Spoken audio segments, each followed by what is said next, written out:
assemblies and other engagements, it clearly shows the kind of commitment all of you have towards the personal growth and the development. And I'm really, really, delighted to see this kind of number and so educated people who have 6 days running around and 7th day for this kind of activities. Very happy to see that. Second, this opportunity to me is, all credit to Krishna. He was very kind, and we were just discussing one day about the spiritual pieces, and he said, would you be interested? And I said, fine, let me have the opportunity, to share my thoughts on this topic. And the way we executed the entire piece, I'm literally amazed. It didn't take even the 15 days time from the conceptualization of idea to the real execution. So that's the kind of speed I guess all of us need in the changed world when we talk about the leadership, when we talk about the new paradigms of the life being coming to the existence. Third is, before, in fact, Swamiji is going to speak, he's like the sun and I'm like the lamp. So, it's very small piece. And thank you very much, Swamiji, for offering me the first opportunity to share my thoughts. Very, very happy. I would like to keep this discussion more, not just I come to the dais and speak and then go off. No, I would like it to be more interactive. So would like to raise questions, and please feel free in sharing your thoughts, because that becomes much more valuable and enriching for both of us, because I'm also here to learn something new from all of you. Let's start with a very simple thought. What do you mean by the change? When you talk about the change, what do you mean by that? Please feel free, speak. I think that will be the fun, to make it much more enriching and empowering for all of us. What do you think the change means? Improvisation. Okay? And how do you do that? Innovating new things. Let's look at a very simple thing in the life. The only thing which is constant in the world today is change. This one word change, at my personal level, I can say for sure, is playing a huge role. And I would encourage everyone to think very minutely what's changing around. Consciously or unconsciously, you see the things changing around. You see the beautiful buds becoming flowers over a period of time. You see the trees growing. All of us have been the small child. They have, become young, so become strong, and then become weak, go to the old age, ultimately to the deathbed. Everything is changing every moment. Not last moment and now the next moment. Moment is changing. Look at the breathing. A lot of things, beautiful things around, we just don't happen to pay attention to. Everything around us is changing. In fact, if you see the death, what is the death? What do you see the death means? Death means the body has forgotten to change. At a point in time when the cells in your body forget to change, this is what you call the death. Essentially, at any point in time.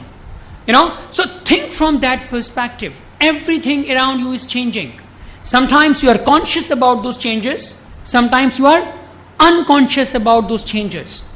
And as long as the change you are not conscious about, you will never be able to pay attention to, you will never be able to derive the value from. Think in a very, very simple manner. When you talk about the change, there are some changes which are unconscious changes, I call. Look at yourself. Every day you are becoming a day older. People celebrate birthday. And after a specific age, downturn starts and they say, boss, now we need to count from the back. How many more years we need to live? So start making the life much more meaningful. We have spent the life earning and, holding the family and making the wife happy, buying her a sari, buying her a jewelry. So boss, let's start thinking something more meaningful in the life. And so that's the unconscious change, if you see. Any unconscious change will not give you the value. Please see that. See, today I see children eating while watching the TV. So TV is on, dishum, and mama is feeding, please beta eat. And that's you see the obesity happening. And you have the Coke and then the Diet Coke. Doesn't mean what, but you have the Diet Coke available, keep drinking that. I know during my US days, there were people who never drank water. They used to only drink the brown water or whatever kind of water, yellow water, all kind of colas they will have, but no water, my dear friend. And what do you eat? You eat all junk food, whatever crap you can think about in the life. And so what happens? Like obesity, thought process, you just see. If you see the body, if you see the structure of what we carry, it's all the thought process. And thoughts originate from the food. So everything is linked. Look at the food, which goes in, comes out. Look at the thought process. Thought becomes the words. Words become the actions. What are we talking about in the life? Lives have become very different. We have not paid attention. What are the sources of energy? What do you see the sources of energy are? You have the food. Food gives you energy, right? What else gives you energy? Sleep gives you energy. When you are tired, you go to the bed and you are, rejuvenated. What else? Breathing gives you energy. If you took the energy, personal life pieces, and you have the knowledge, they are the 4 prime sources. If you sit back and think, what is that which is giving me the energy? And unfortunately, if you look at the breathing, we are never conscious of. It's a common process, keeps going in, out, in, out, in, out. What great about it? But that's the reason people are talking about the conscious breathing. My dear friend, when you are traveling by the train or the cab, you are tired, just close your eyes, sit for the 5 minutes in your chair and breathe consciously. You will see the different paradigms of energy. That's the power of that consciousness. Look at the knowledge. You have to consciously create knowledge. Anything which happens unconsciously in terms of the knowledge is not knowledge. You have to consciously, all of you are here because you want to consciously build that knowledge base. And that's the different piece. Look at the food. If we are watching TV and talking nonsense and having food, that will have a very different energy levels. If you sit, pay attention to the food, every bite you are taking, that will have very, very different levels and the energy. That's the power. And similarly, when you talk about the sleep, general sleep process is very different. When you talk about the conscious sleeping, what is that? Meditation. And all of us know 15 minutes meditation, just switching your mind off or going to the sleep in a conscious manner is much more powerful than even the 15-hour sleep. That's the power of consciousness. And so when the change happens unconsciously, it happens on its own, and there is no fun, there is no value which you can actually derive from here. But when the change happens consciously, for example, when you think about, for example, marrying, it's a change in the life. Consciously may be wrong, but that's the way it is. Change is change. And then you talk about the perceived and the final results of the change.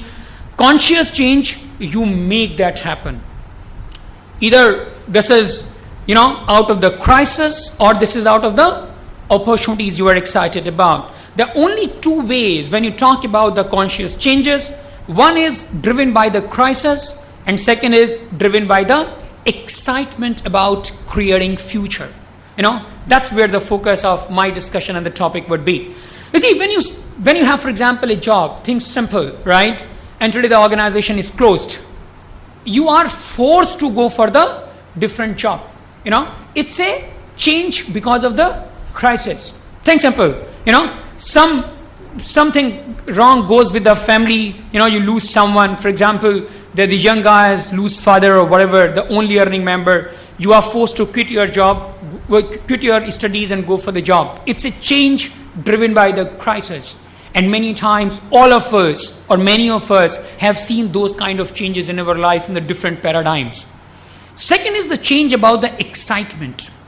When you are exciting about something, for example, you see, when you think about changing a job, in a very simple manner, you are excited about doing something different. There are 2 kinds of situations. When you go and think about changing the job, you are sick of your boss, sick of the organization, it's not paying well or whatever. These are, maybe I would categorize the first piece saying change driven by the crisis. Second is you are excited about doing something new, something phenomenal, something different, something which probably has never been done before. So that kind of change is very different. And that's the second piece, driven by the excitement.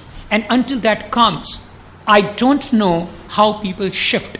That's something which you need to create in every dimensions of your life. You have come here. Not because of the crisis, but because of the second piece, the excitement about shaping future.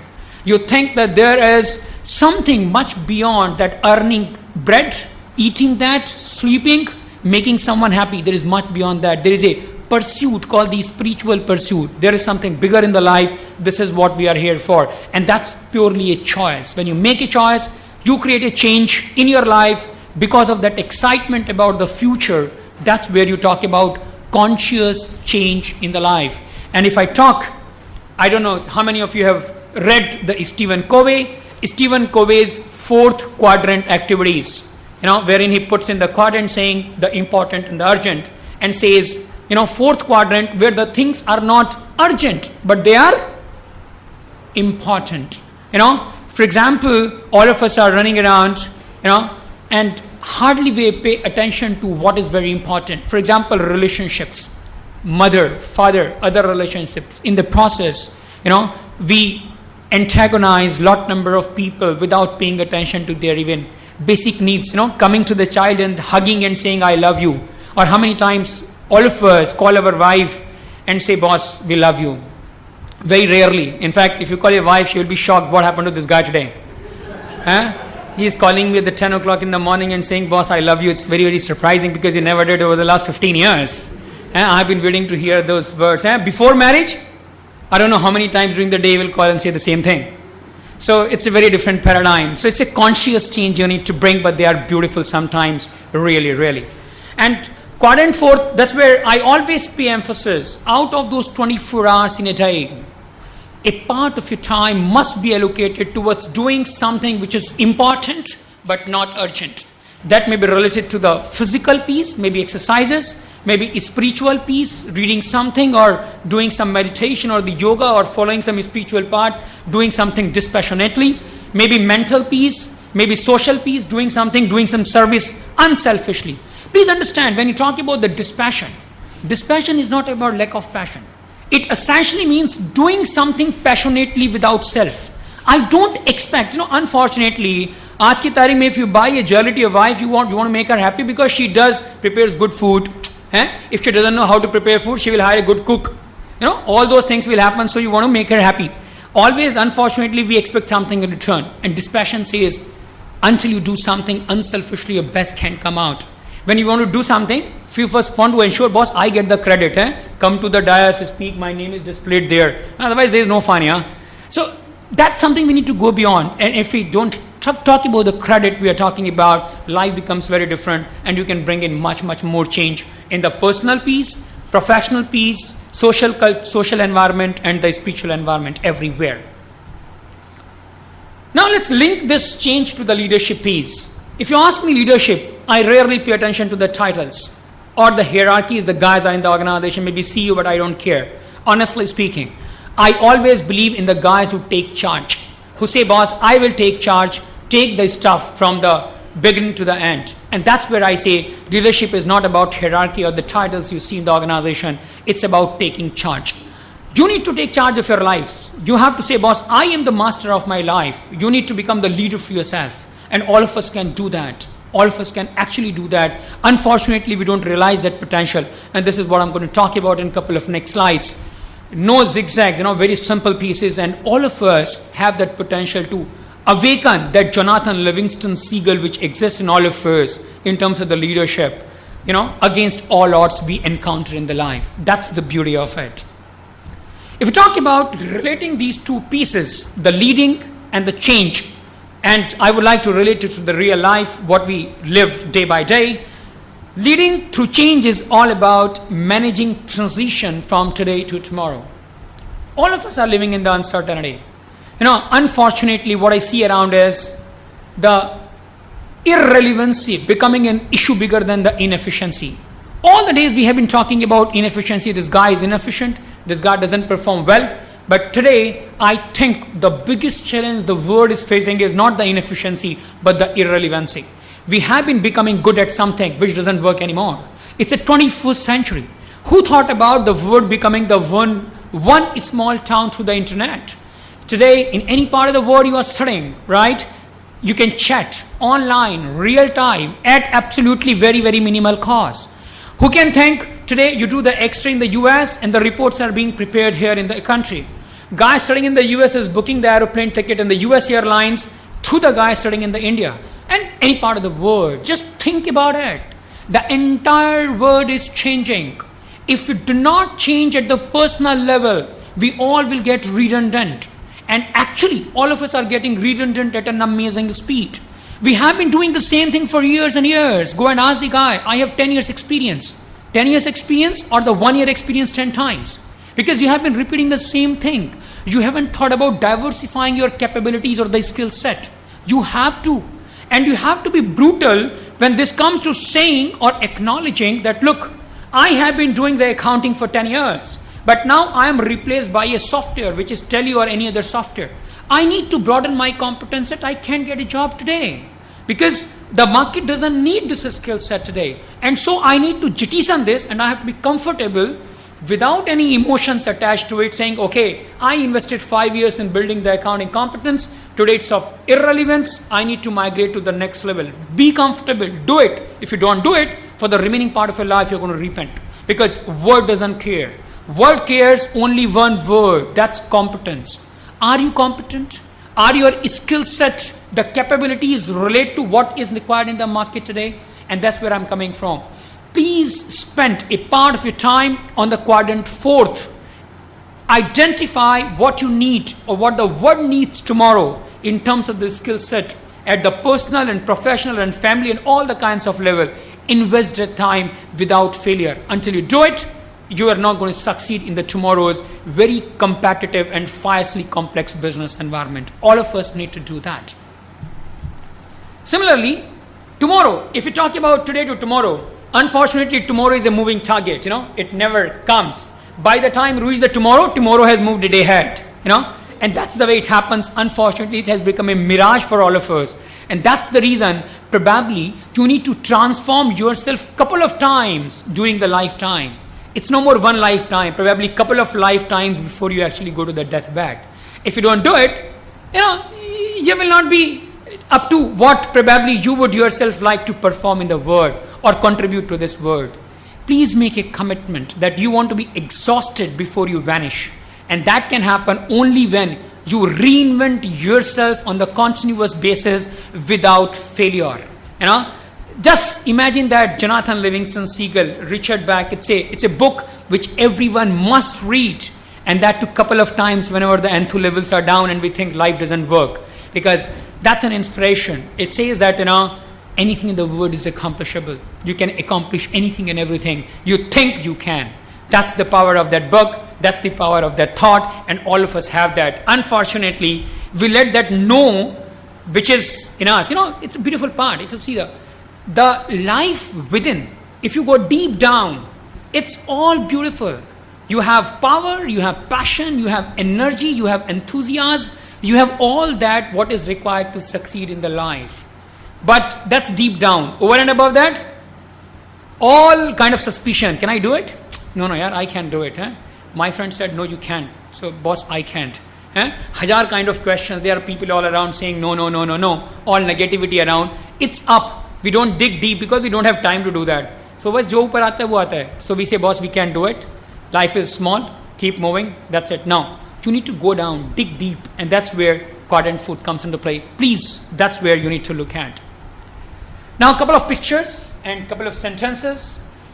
If you see this picture, now go back. Wright brothers thought about flying, and so all of us are flying. Now, Edison thought about converting that lamp into the electricity. So today, all of us have the beautiful fans and the lights and the fans stuff around.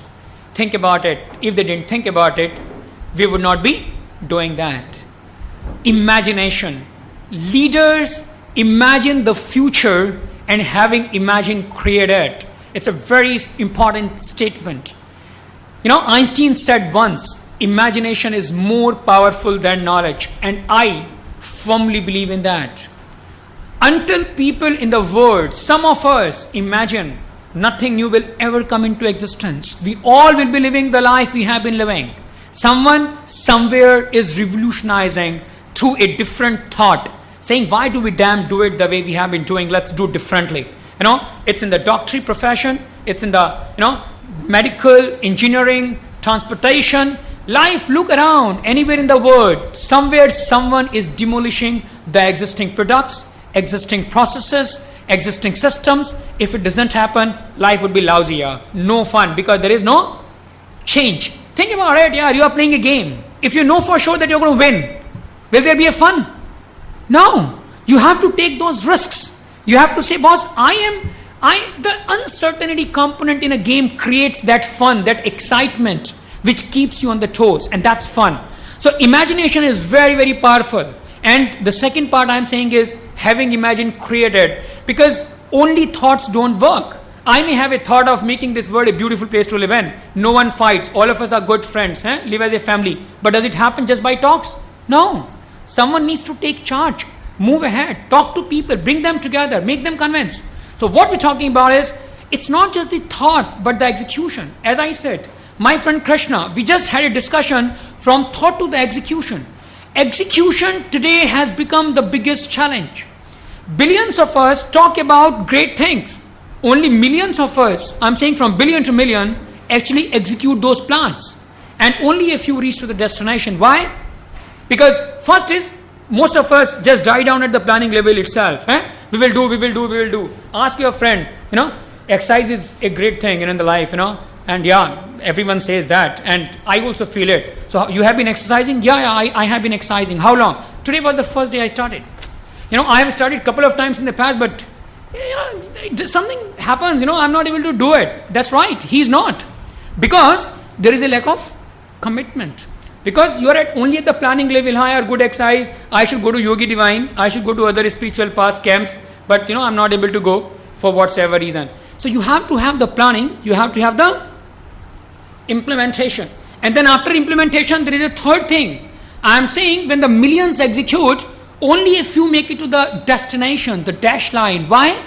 Because most of us, meet with the first impediment and say off. First wicket down. Second impediment, again off. Third impediment. No, you have to have the total devotion, total dedication, the discipline. Saying, boss, totality to it. I remember a very interesting joke here. I must share that with you here.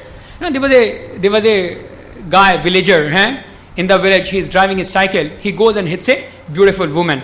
When he goes and hits her, she says, "Hey, Sardar ji, इतनी बड़ी बड़ी मुछिया रखा, break नहीं मार सके था?" He says, "अरे ब्रेक का क्या मार रहा, मैं तो पूरी साइकिल ही मार दी." So that kind of devotion, you have to think about it. Was when I do something, I do with the 101% of my commitment. I don't shake until that kind of peace comes. So planning to execution, and then the consistency of that execution. Nothing in the world can shake you. You are stick to it, and you are bound to accomplish that. And I promise, I can tell you for sure, you will experience that the results will come. Another picture. It's a beautiful one. I like it. And all these pictures are from the book called Leading the Revolution by Gary Hamel. And I just, Gary Hamel is kind of another guru for me. I've been reading a lot on the strategy side and learning from him. Leaders are bold, crazy, unconventional, radical in their thinking. You can say this picture, it's no joke, just imagining this kind of a stuff. And that's what I'm coming from. You have to imagine which is never imagined before. You have to act on things which are never done before. And then only you can think about bringing something new, something radical into existence. Otherwise, life is going to be as lousy and simple as it has been in the past. No fun, believe me. That's where this picture is very important. And you guys have to move with the fire in your belly. That burning desire to create something new, to give something new to this world before you vanish. That's a very, very important piece. And all the leaders you talk about in the world have been doing that. They have been radical in their thoughts. Appreciate it. They have been radical in their thoughts, have been doing something which is never done before. Look at this picture. All these pictures are very, very inspirational. They may be very simple, but they are very, very important messengers. Leaders know that their own beliefs set the upper limit on what is possible. Again, Jonathan Livingston. I remember the pig's story. When the pig wanted to dance, he goes to his father and says, I make this story, read my small baby. When the pig wanted to dance, and pig goes to his mother and says, Mom, I want to dance. And mom says, boss, pigs don't dance, so you can't dance. I haven't seen pigs dancing. This guy goes to his father and says the same thing. Father says, my dear darling, I would love you to dance, but I haven't seen pigs dancing, so you cannot dance. This guy goes to his friends and the same answer he gets. Very disappointed. And then he goes to his guru, who ignites his life. I'm just imagining maybe a couple of things, but that's okay. So he goes to his guru and says, boss, I want to dance. And guru says, what stops you, my dear friend? Please go and dance. Now, this guy starts dancing up and down, up and down. He doesn't know what the dance means, but he starts dancing. And then the other friends come and say, man, what are you doing? I'm dancing. Don't you see? But I don't see the music. He says, music is happening here. And that's the reality, my dear friends. When you think you can do it, you can do it. If you think you can't, you can never do it. Whosoever says that for you. And Vivekananda have been saying the same thing. And strongly believe things happen twice in the life. First here and then in the reality. If you think you can do it, in the reality you can do it. And even Sri Sri Ravi Shankar says the same thing. No thought will come to you just because it had to come to you. It comes to you because you are capable of doing it. Please see, when all of us are sitting here, if you don't know how to fly the plane, we don't think about flying the plane. Engineers don't think about going and operating someone. When you are an engineer, you may think about a great paradigm in the engineering space, saying, boss, what if I could make this? And believe me, you can make it. It's just that you need to take that plunge. And that's very, very critical. So thoughts are not just coming to us. Thoughts are coming because there is a meaning to it. So we have got to be conscious about those thoughts which are coming and striking us. We have potential. We can convert that thought into reality. But that needs efforts, that change in our entire infrastructure. Either this is body, physical, mental, social, spiritual, professional, whatever paradigm, we need to change somewhere down the line to accomplish what we think we want to do in the life. That's about it. So therefore, think unlimited without precedents. Unfortunately, you go to your boss and say, I want to do it. Boss will ask first question first. Is someone, sir, is someone tried this before? No, sir, you can't do it. Stop it. Or someone tried before, he failed, you also forget it. Unfortunately, believe me, you have got to fight against all the odds. Look at the pig story, look at the Jonathan Livingston. You have got to move against odds. And that's what creates the accomplishment, or reaching you at your destination as an accomplishment. That's the flowering. That's really beautiful. If everything is so smooth, there is no fun. Life becomes very boring. Another picture. Leaders focus on objectives without being bothered too much about the risks. All the time we talk about the lousy risk. Think beyond. If you just think about the risk, you would never be able to do anything in the life. Marriage is the biggest risk. All of us take consciously. Having baby is much bigger. You don't know what the baby will turn into. Still we say, okay, let's take it. All of us, all the time, are taking something called perceived changes. Marriage, child, job, everything in the life is a perceived change. And we think the grass on the other side is better, so let's take this jump. But the reality may be better, reality may be worse. And that's where today, if you ask me, I don't want to learn a specific thing. I want to learn how to learn. Because that's the competence which is required today. Old set of competence, I will say, I don't want to learn maths, I don't want to learn physics, man. I want to learn how to learn. Because that's where I can keep myself updated and keep going in the world. Everything which I learned or which you learned in the life, in the schools, in the college, that's of no use today. If you can see yourself, how many of you are using what you studied? Very few, right? Because it's all about capability to relate to the situations, structure issues, synthesize solutions, learn new things which are happening, or create those changes in the life. So it's a very different paradigm. 21st century is all about the different word. You can't live in the 21st century or can't lead in the 21st century with the 20th century mindsets. Our parents would have retired from the same job, but all of us changed the job maybe a couple of times during a year. Though no, I'm not suggesting that. It's very bad. 1 year, 5 jobs, the guy says, boss, very risky proposition. But what I'm saying all is that there's a change, continuous change which you perceive, which you see happening around. So all of us, you need to see very differently. People live together today, all brothers or sisters living separately in the same town and nearby areas. But that's the way the life has become today.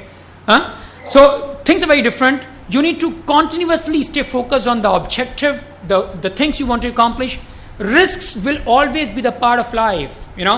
There is nothing which is called risk-free today, right? However, the important for all of us is to identify those risks and address them. Don't just be bothered about risk. The guy says, boss, in the society, we don't do any party, don't do any function. Boss, my dear friend, why don't you take the lead and do it? I'm sure there are 20 guys in the same building thinking the same thing. But unfortunately, no one is taking that lead, that first initiative, that saying, okay, let me take the lead, let me start, make a small beginning, humble, and get going. For this function, someone took the lead. Someone started, and then I'm sure there are, all of you had the same thought process of doing something different in this weekend, and all of you are here because someone initiated, you all agreed, and all of us are here sharing these beautiful, moments together. It's always happening somewhere, single guy doing it and de-risking opportunities. That's very, very important. Another picture. Leaders are continuously redefining, reconstituting, repackaging, or recombining products. All some management jargon, I'm sorry, but I have been talking on the management side. It's a very different forum for me. So some of those thoughts here. And best example is Amitabh Bachchan. Don't need to go far. You look at the real life. And Amitabh is a brand I would anytime swear on. Look at it. Look at the life, the way he has led. He has transformed himself. The kind of roles he did earlier and kind of role he does today and the kind of money he makes. So that's also important for all of us. So what I'm trying to say is just think. He has redefined himself. Take any example in the world. If you look at his colleagues at that point, look at Shashi Kapoor, Rajesh Khanna, many more guys at that time. All of them are out. They are outdated because they couldn't keep pace with the changing requirements of the country or the world or what the audience or the customer wanted. But he did. And so he is a distinguishing factor. He's an icon today. It's something which all of us need to look at and learn from. Very simple example I'm taking, and all of us can relate to that, whatever we are into.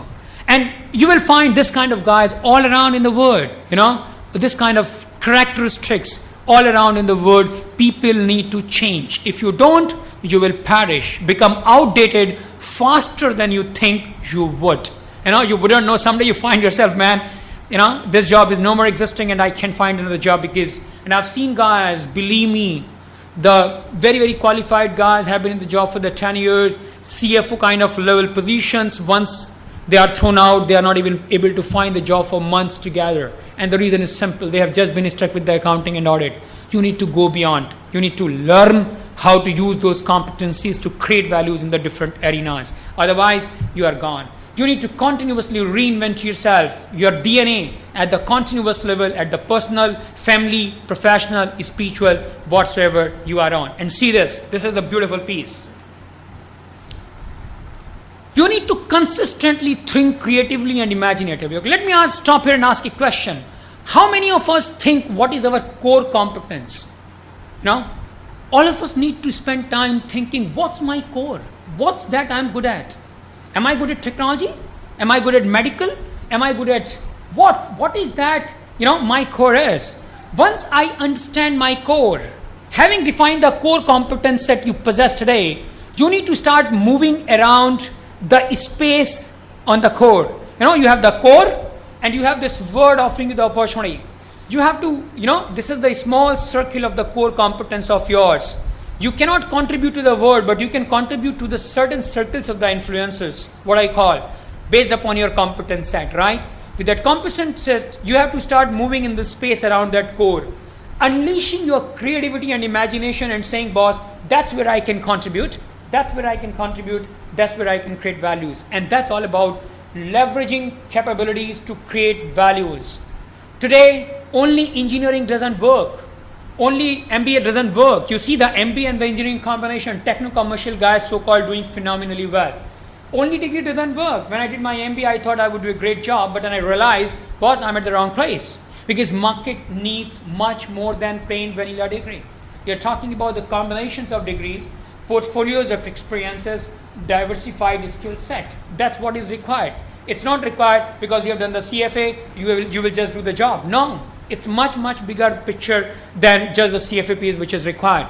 And that's where the issue of leveraging your competence, leveraging your resources comes into play. You need to continuously look at your competence set and see what are the competencies which are of no use. Okay, 1, 2, 3, 4, jettison it. I need not follow it anymore. What are the competencies I need to strengthen fresh? I need to build communication skills, presentation skills, A skills, B skills. Start working on it. Quadrant 4th activity you need to focus on. Look at the competencies which need to be strengthened.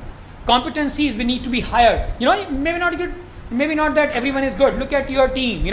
Someone thought about the idea, someone prepared the invitation cards, someone used the technology to send to the guys, people call the phone, so different people perform the different roles because I cannot internalize all the competencies of the world.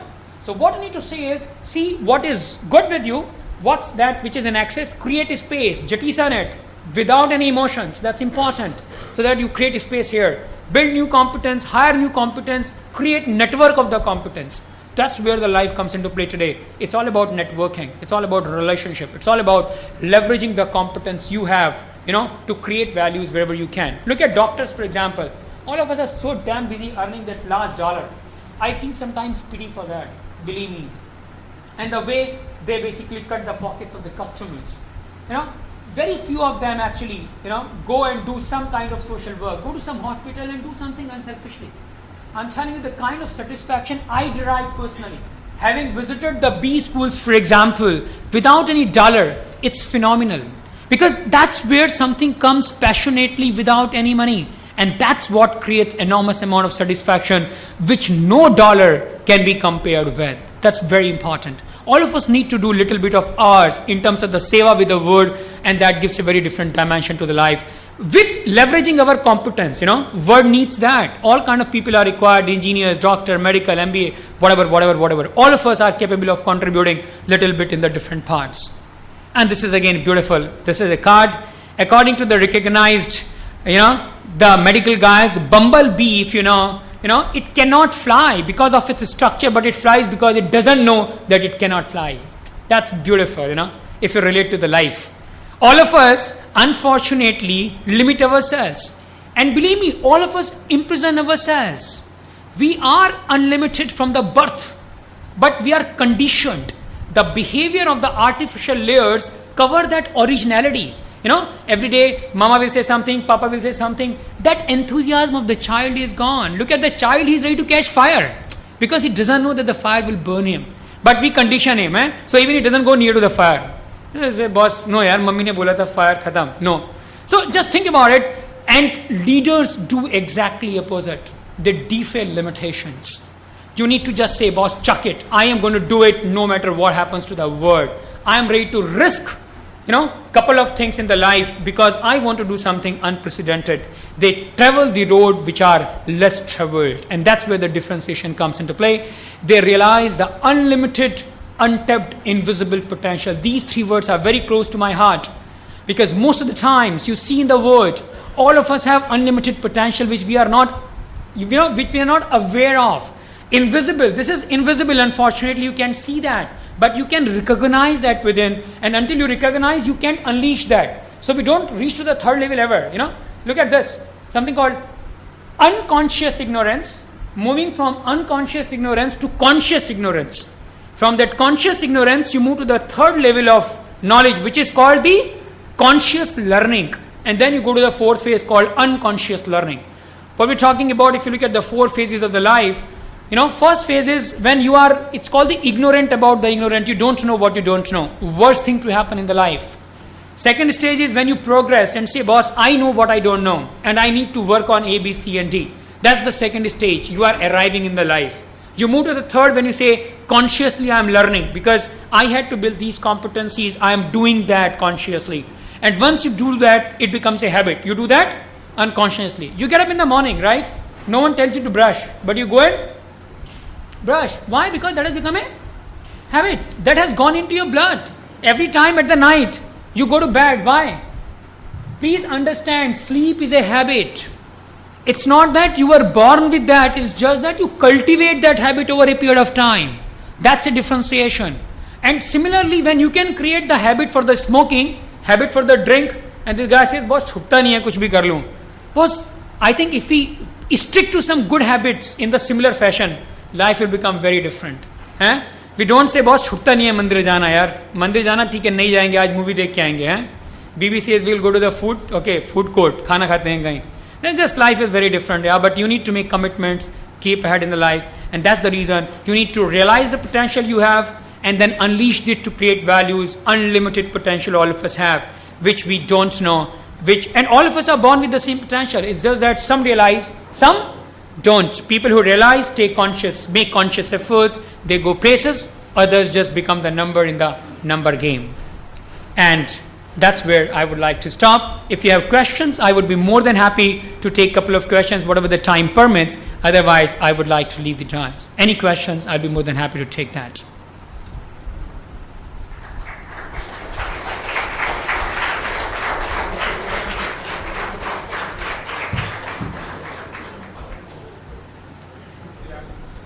If there's any question, I'll be more than happy to take it. Yeah, please feel free to ask questions. Yeah, absolutely it's a free. Very friendly and informal forum, so feel free.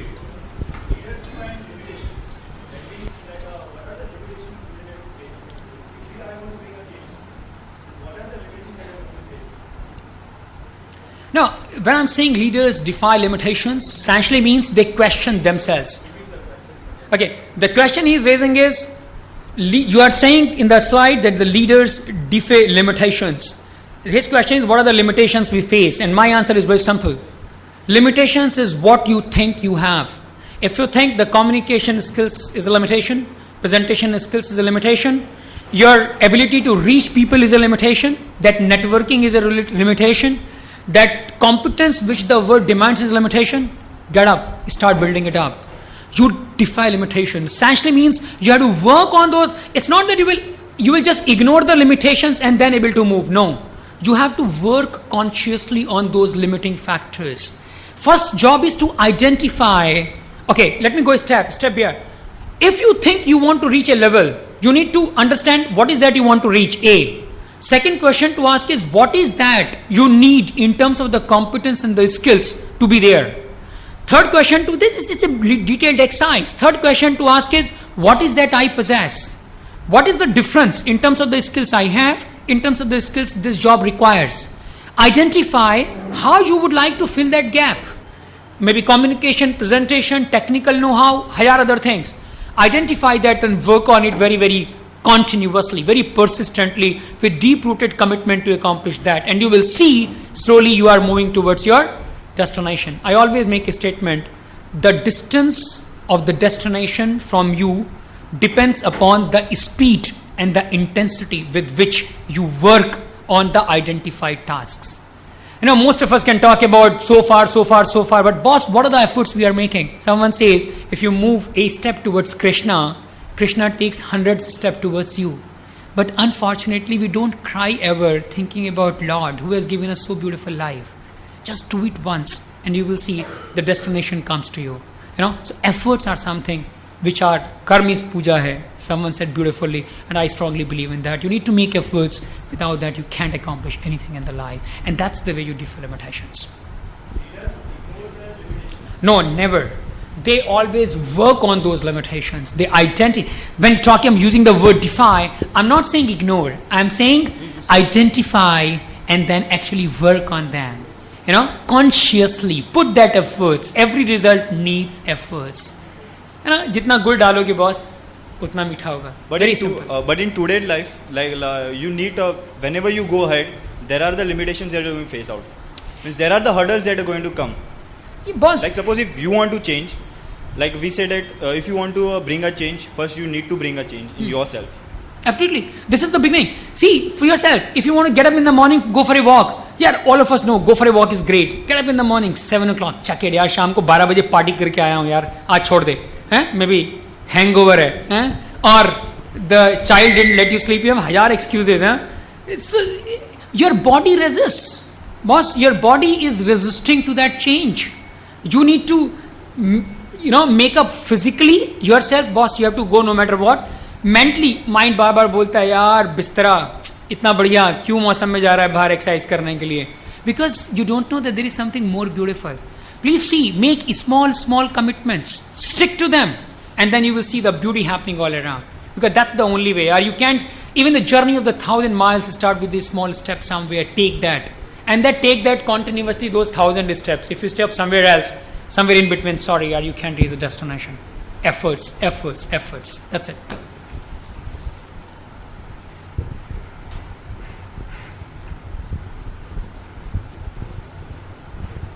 I should stop. Thank you very much. Thank you very much for this opportunity.